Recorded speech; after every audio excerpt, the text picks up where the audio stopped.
On a sunny morning, Eliza was in her garden. Her mother had asked her to pick some ripe, juicy tomatoes for lunch. In the garden, there were rows of colorful flowers and delicious vegetables. As Eliza reached for the last tomato, she found a shiny pot peeking out from beneath a leafy bush. She put down her basket and pushed the leaves aside.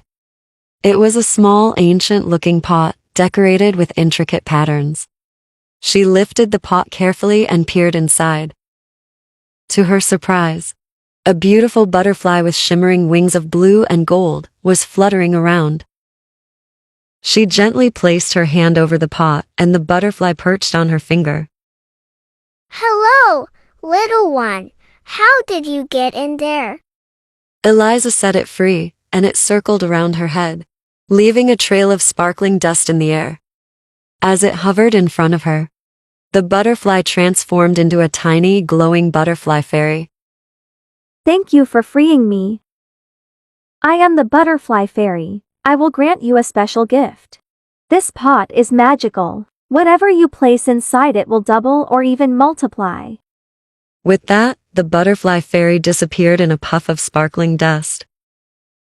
She ran back to her house, holding the pot, and placed one tomato into the pot.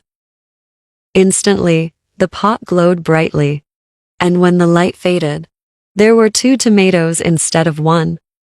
Over the next few days, Eliza used the pot to help her family. She placed a single loaf of bread inside and received 2 in return.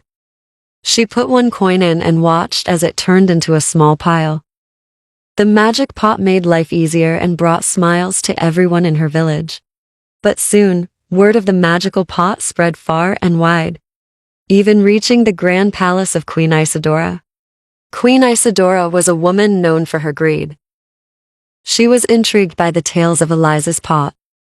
She summoned her most trusted advisor and devised a plan to take the pot for herself. I must have that pot. Imagine the wealth and power it could bring me.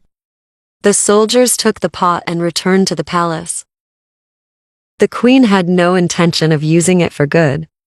She greedily placed her treasures into the pot, watching as they multiplied before her eyes. Gold coins, jewels, and fine silks piled up in her throne room, but the queen's heart remained empty and unsatisfied.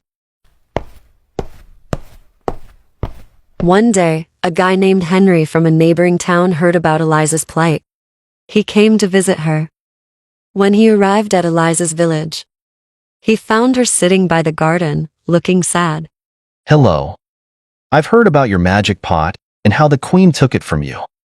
Is there anything I can do to help? Eliza looked up at the prince, hope shining in her eyes. Oh, thank you. I just want it back, or at least for its magic to stop being misused. Let's go to the palace together. Perhaps we can convince the queen to return it, or find another way to end the magic. Eliza and Henry set off for the palace. Queen Isadora sat on her golden throne, surrounded by the riches she had multiplied. Her eyes narrowed as she saw Eliza and the guy with superpowers approach. Eliza stepped forward bravely. Your Majesty, please return it or stop using its magic for selfish reasons. You are a foolish girl. This pot belongs to me now, and I will use it as I please. The queen laughed cruelly. Suddenly, the room filled with a soft, glowing light. The butterfly fairy appeared. Queen Isadora, you have abused the magic of the pot. The queen's face paled. I didn't know. The butterfly fairy turned to Eliza. Eliza, what would you have me do? Please, make the pot's magic disappear. It has caused too much trouble.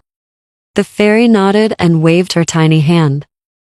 The pot glowed one last time and then returned to its original, non-magical state. The queen used her remaining riches to help the people of her kingdom, starting with Eliza's village.